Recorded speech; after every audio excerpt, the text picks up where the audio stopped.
What's up, guys? This is the Sports Chimps YouTube segments. This is the first one we're making. My name's Trun Melmore from Sports Chimps. Let's just get right into it. So this type of video is just gonna be NBA. I'm the NBA type of guy. I'm the guy who really loves to watch the NBA in the whole group. So what I'm gonna do is a nightly breakdown for every single slate of game that was today. So today is Friday, the 27th of November. So I have the slate of games pulled up, so we can just work through these. I'm going to break down the box scores, who did well, who didn't. So honestly, you guys can have a comprehensive review. I get to learn more as I'm doing these as well. So it's just a lot of fun. I'm a Bulls fan, so this is like kind of weird because it's like, am I copying Kenny? No, because I'm making my own I want to make NBA content. This is the best way I know how. But for any person who's in the YouTube NBA realm, they're gonna think I'm copying Kenny, which I don't really care. I'm making my own type of video. So yeah, and go check out the podcast Sports Chimps on Spotify or anywhere you really listen to podcasts. It's everywhere. Spotify, I say Spotify because that's the one I use, but Anchor, Apple Podcasts, like really weird places. Not weird, but like we're in a lot of places. So yeah, let's get this started. Knowing that I am a Bulls fan, let's get started with the Bulls vs. Heat game. A big heavyweight matchup, I'd say, because they were the second and third seed going into this game. Bulls were second, Heat were third, and it was just a kind of like a defensive slug to start off the first half. Then it kind of transitioned to like you had each team had their runs, but at the end Miami prevailed with their own run. And look at the scoring breakdown. DeMar DeRozan, 28 points, has been the best player for the Bulls so far, and I have no problem saying that he's been better than Levine, Lonzo, Vucevic for sure. In terms of scoring and just all around just being a good presence on the floor. And then Gabe Vincent, 20 points off the bench, had probably one of his best games of his career, and I want to go into that. So from the beginning, Miami kind of had a lead. They always had the 5 to 7 point lead. You know that lead that you kind of maintain. It's just like the game's close. It's definitely manageable for each team to win, right? But one team's kind of been ahead most of the time, and that was the game for most of it.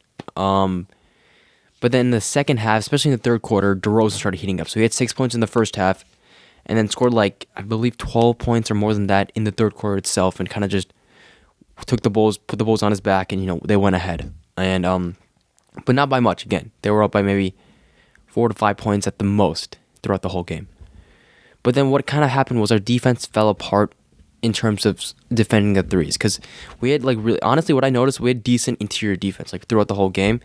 But then Gabe Vincent and then Duncan Robinson really just hurt us with those not dagger threes, but we'd be catching up or we'd be really close and boom, they hit a three. And then boom, they come back. They make a stop on the defensive end. Boom, come back, hit another three.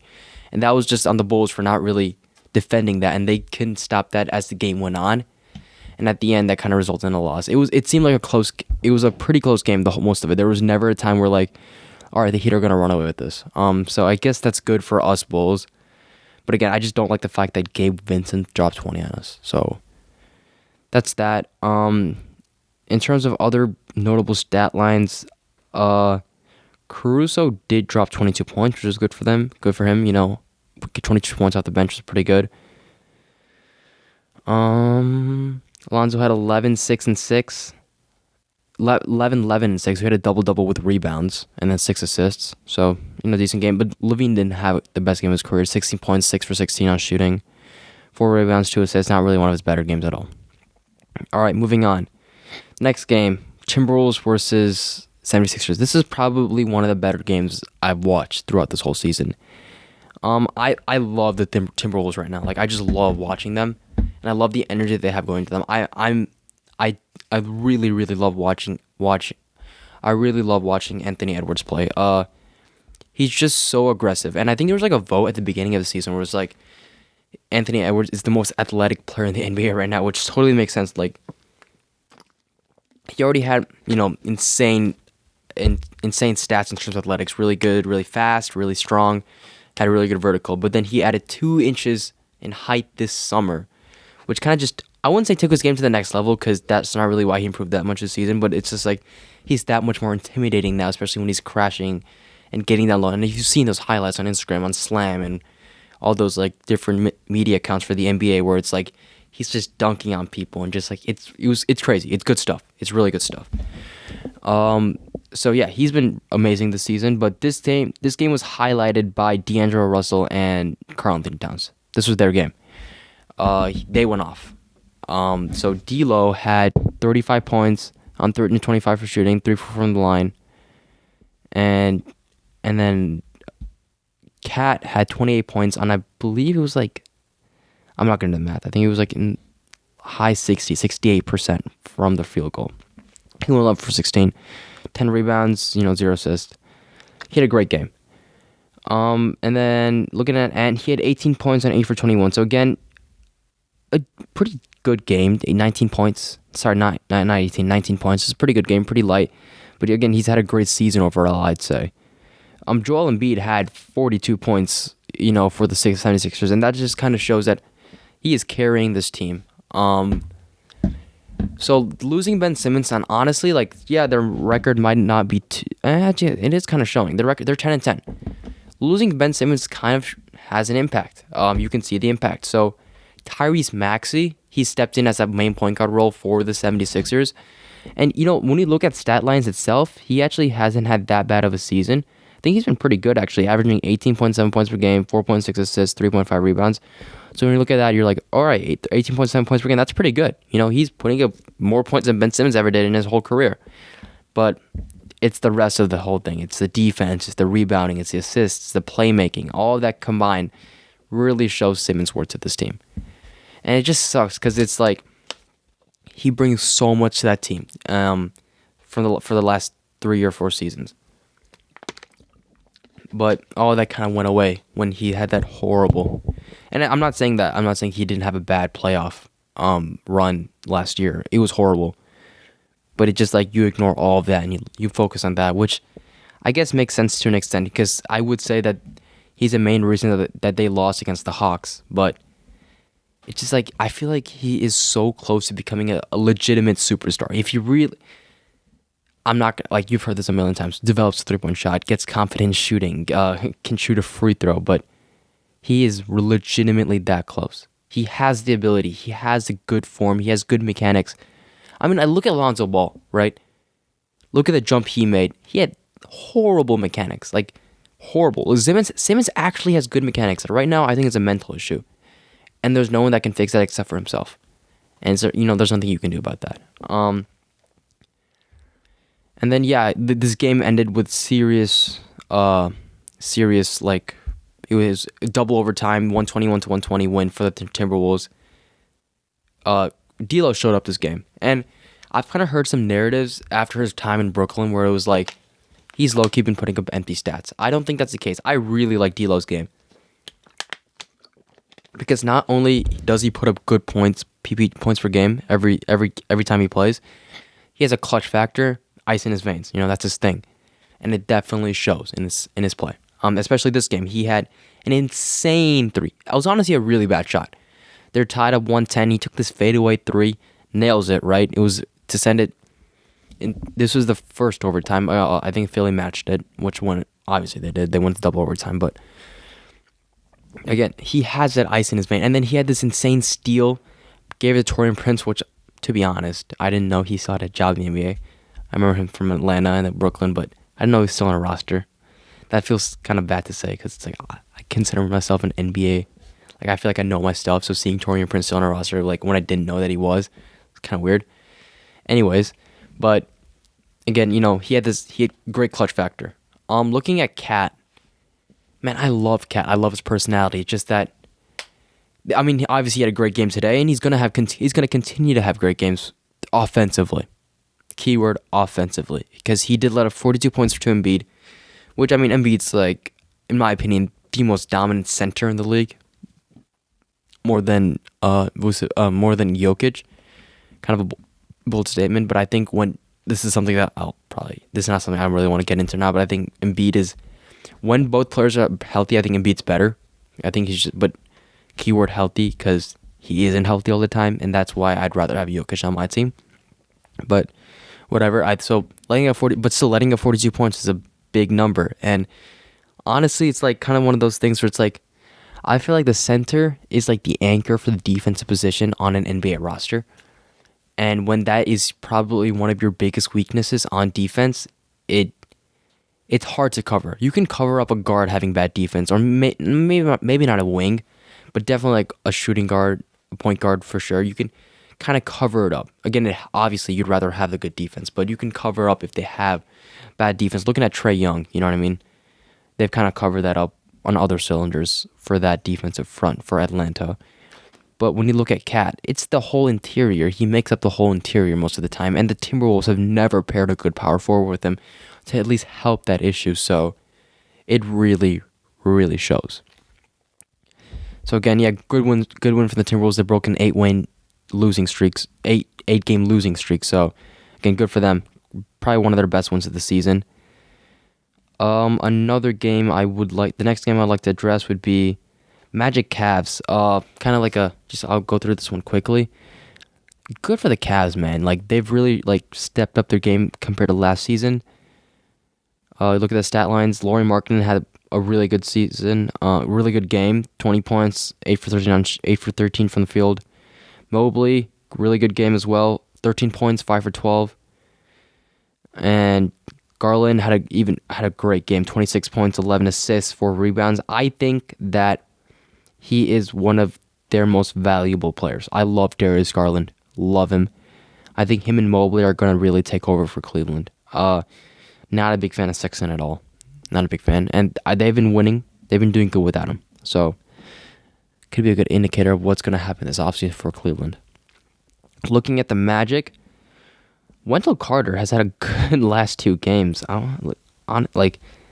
He's been playing really well. He kind of had a breakout game. Last 3 games, he kind of had not a breakout game, a revenge game against us Bulls when we traded him. He had 26 points last game against us. I mean, obviously, they lost by 30-something points, so it doesn't really matter, but good game nonetheless. And again, another good game today, 19 points, 11 rebounds. You know, he never really could get it going on the offensive side for us, but now he's getting more opportunity in Orlando, and it's definitely showing. He's definitely been playing better, which is good for him. He did sign that 4-year, $60 million contract this offseason, so if he really does develop into what we thought he'd be, a steal of a contract for Orlando. Looking at other stuff for Orlando, though, Jalen Suggs, yikes. It was he was kind of looking like this, not the steal of the draft, but he fell to them at 5 when he was projected to go 4 to the Raptors. We took Scotty Barnes over him, and I love Scotty Barnes actually. I loved him before the draft, but I didn't project Toronto taking him over Suggs. No, it didn't cross my mind at all because I thought it was with Kyle Lowry leaving that offseason, it was just the perfect fit for Suggs to come there, be the franchise guy for the next 10 to 15 years for Toronto. But then they draft Scotty Barnes, whoa, what's going on? You have Siakam already, who plays a very similar position to him. So unless you convert him to a point guard, what's going on here? Obviously, prove me wrong on all count. Not prove me wrong.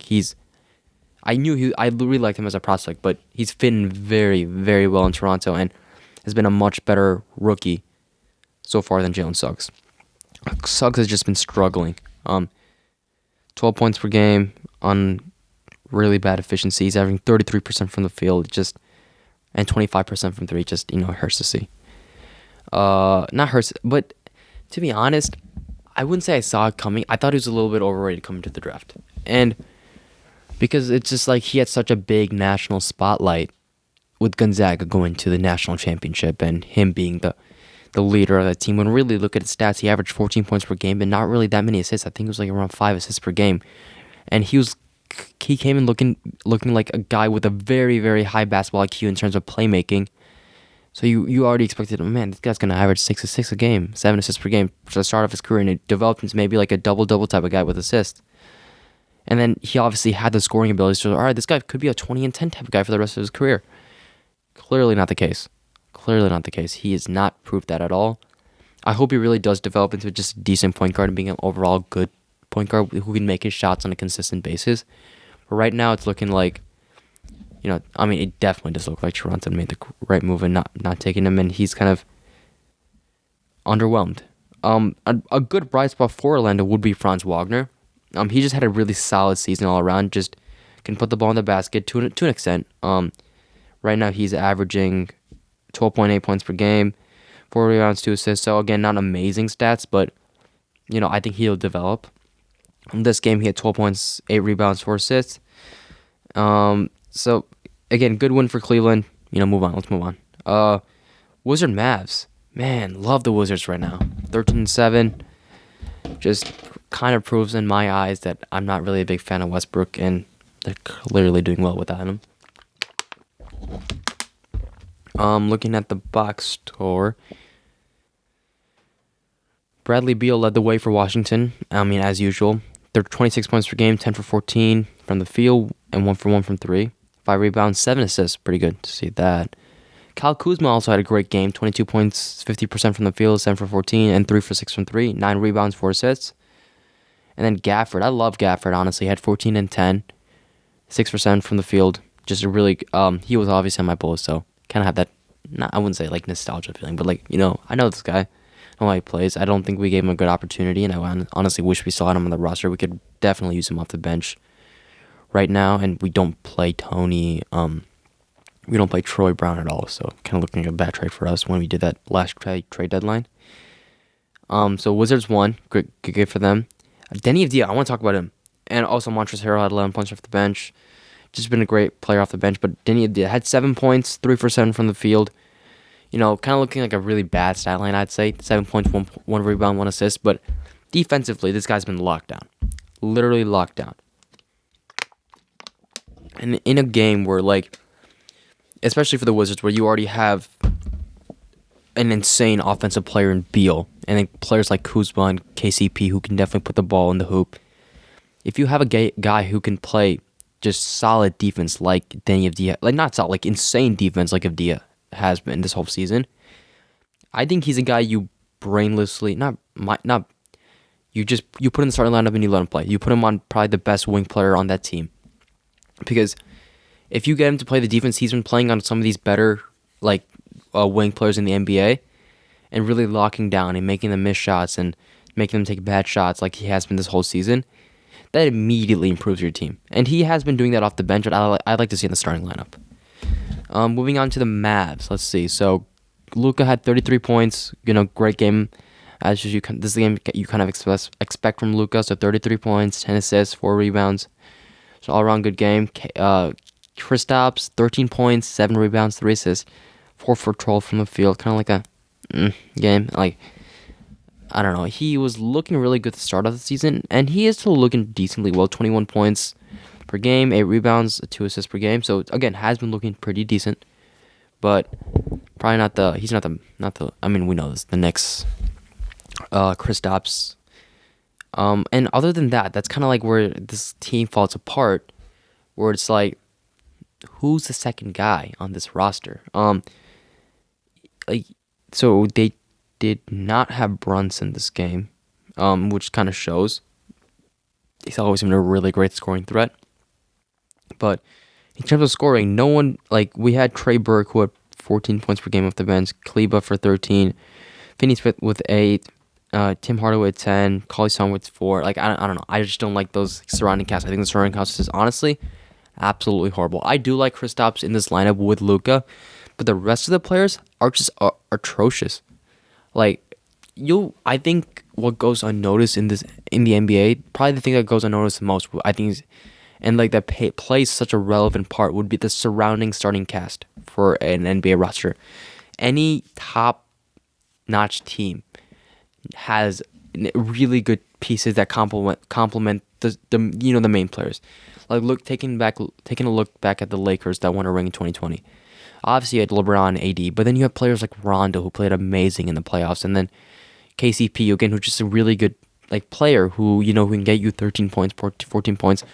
Kuzma again, who played really well for them again, 13, 14 points, who can really just put the ball in the basket. You're not afraid for them to have the ball. Danny Green, who actually was decent for them as opposed to that one shot that they missed in the playoffs, but can knock down the three, which is like obviously essential to have. And they don't have any of these types of players other than when I'm talking about the Mavs, other than Luka and Porzingis. So they need to make moves this offseason. Like signing Reggie Bullock in turn makes sense, right? You need a guy who's gritty, who's tough, who had a good season for the Knicks, but he's not the type of guy I'm looking for. I'm looking for a guy who's like, all right, this guy can play. You know what I mean?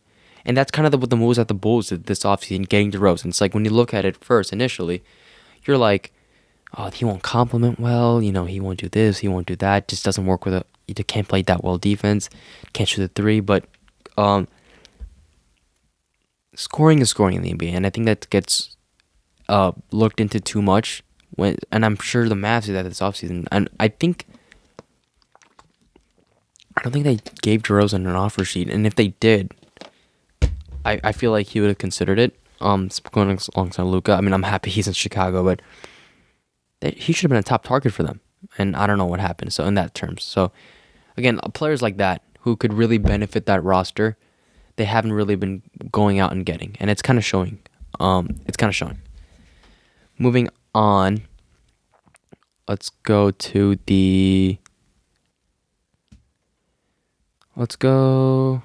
Pelicans Jazz. Just get this over with. Pelicans suck. It's just no point in ignoring it. Ingram he's been all right. They've started players like Herb Jones. They're really missing Zion, but then again, I don't know how much he'd help. They didn't. No outstanding games. Ingram had 11. Valanciunas had 12. Jackson Hayes had 15 off the bench. Good for him. Nah had 10 points off the bench. 2 for 12 from the field. Yikes. Looking at the Jazz, just an all-around, good game from them. Like the games that you'd expect. Donovan Mitchell had 21. Conley had 20. Gobert had 6 points, 8 rebounds, but he was a force in the paint. So again, not no point. Like he's good. And then Rudy Gay, honestly. So looking at Rudy Gay, he's been kind of like, you look at a lot of the Jazz players, they go kind of unnoticed per se. But looking at Rudy Gay, he's been honestly a good fire, like a spark off the bench for them. Just couldn't put the ball in the hoop. Clarkson obviously has been the spark off the bench with 20 points per game off the bench. Putting up 20 points per game. Not 20 points per game, but he put up 20 this game, averaging 15 a game. Whiteside had 10, 5 rebounds. Just a really good stat line and Ingles had 15, 4 for 5 from the field, 4 for 5 from 3. You know what? That's what you get. That's what you get from him. Next game, let's do Knicks Hawks. Great match, first round matchup from last year. You really got to see MSG. I love the Knicks Hawks from the first round matchup last year because it really brought life back to the NBA in my eyes. Because missing fans the whole season. Now it was just pure basketball, and you kind of lose that element. And then when everyone comes back, this is like when like all the not protocols were released, but like fans were the whole stadium was filled, right? And MSG is notorious for being rowdy per se, but that was kind of forgotten for some time because the Knicks have been bad, and then we also had COVID, so that combination kind of let people slip MSG and the spectacularness of it away. But then you watch that series, it just brought life back. The heckling to Trae Young, and just like the fans really getting into it. It was great. And then in this rematch, the Knicks won 99-90. Both teams have kind of had like a season. Knicks are 11-9, Hawks are 11-10. Looking at the box score, Alec Burks had 23, his best game. Probably the best game for the Knicks. 23 points, 7 rebounds, 3 assists. Fournier also had 20 points, 2 rebounds, 1 assist. Barrett had 15. Randall had a really bad game. He went 8 points, 3 for 14 from the field, but he had 11 boards, and he's been kind of just like a good playmaker for them. And then Toppin had 13 points off the bench, and then quickly had 9 points off the bench. And then looking at the Hawks, Trae Young had an amazing game, 33 points, 4 rebounds, 7 assists. John Collins, 12 points, 1 for 5 from 3, but 9 boards. So again, kind of like a game. Looking at Capella, 16 points, 21 boards. And these types of games go unnoticed from Capella. He does this not consistently, but he does this a decent amount for it to go unnoticed, which is kind of crazy to me. 21 boards is 21 boards. He's kind of like a vacuum down there. Overall, just like a low-scoring game, which is honestly I like to see these defensive matchups, and then Knicks pull out victorious, so that's good for them. I want to see how this moves on because this is actually a really good game. This is a great game. Fournier hasn't had the best of seasons. He has 12.7 points per game, but this game was good for him, putting up 20. So good to see that. Toppin, I really love Obi. I really think he can develop really well in the NBA, but I just don't think he's been given that role on the Knicks just because he's playing alongside Julius Randle, who plays the same position as him and is the best player on that roster. Knicks didn't have Kemba or Derrick Rose this game, which kind of hurts them, but they still had a good game. They won. Cam Reddish, I want to see more of them. I want to see them playing him a lot more. And because he does have that potential to be like a worse version of Paul George, which again is a really good player in the NBA. So I want to see them playing him more. He went 1 for 3 from the field, 3 points. Not really great to see. And last, but definitely, we had 2 more games. So I'll save the Suns Nets for last. Looking at Hornets Rockets, very close game, very high scoring, 146-143. Rockets won. They are 3-16 on the season now, so have had 2 wins in the last week or so because they did beat my Bulls, which was a really bad game for us. Looking at the box score, Jalen Green did not play this game, but Christian Wood had a great game. Eric Gordon had a great game. Kevin Porter had a great game. Oh my God, this whole team had Garrison Matthews, who's like undrafted free agent, undrafted rookie, 20 points. So let's just look at I'm gonna start with the Rockets first. So Christian Wood, 33 points, 16 boards, 13 from 19 from the field. Great game for him. Eric Gordon obviously just goes unnoticed because he's on a horrible roster, but would be an asset to any winning team if they traded for him. 22 points, 8 for 14 from the field, 4 for 7 from 3, and 7 assists, which is pretty good. KPJ, 23 points per game, 12 assists, 8 rebounds, 2 rebounds off from a triple-double, 7 for 16 from the field. He has had a bad season so far because they put him at the point guard role, which he did want to play, but he has like a 1-to-1 assist to turnover ratio, which is horrible, which is like really horrible. He's averaging 5.3 assists to 4.3 turnovers, which is really bad when you want him on the running your point. So I think he's kind of forcing the ball, and you don't want to see that. Because it takes away from his scoring ability, and we know he has great scoring ability. He dropped like 50 points last season. He had multiple high scoring games last season, so you know he has that ability, and you can see from this game too, putting up 23 points. But I just don't think that the point guard position suits him that well, and it sucks to see. Especially since they have Jalen Green, and I think Jalen Green is definitely brighter. He's going to be a better player, and he has the potential. He has the potential to be a better player, which then puts you in the position where it's like you want to go small ball, you want to play Jalen Green or KPJ at small forward, which you don't want to do. They are not built for that. They cannot defend at those positions, and you already know that KPJ can't really. I mean, so far from this season, he isn't really functioning well at that point guard position. So then you bring KPJ off the bench. I don't like that either. I think he does deserve a shot to be a starting caliber scorer in the league. So you're at this crossroads right now, and you got to figure out. And the Houston Rockets can afford to do multiple different things throughout the season. They have nothing to lose, everything to gain from trying out different rotations and lineups. So, all power to them. And that, looking at the Hornets, Rozier had a great game, 31 points, 9 from 23 from the field, 5 assists, 3 boards. LaMelo Ball, 19 points, 11 rebounds, 13 assists, triple-double, great, amazing game from him.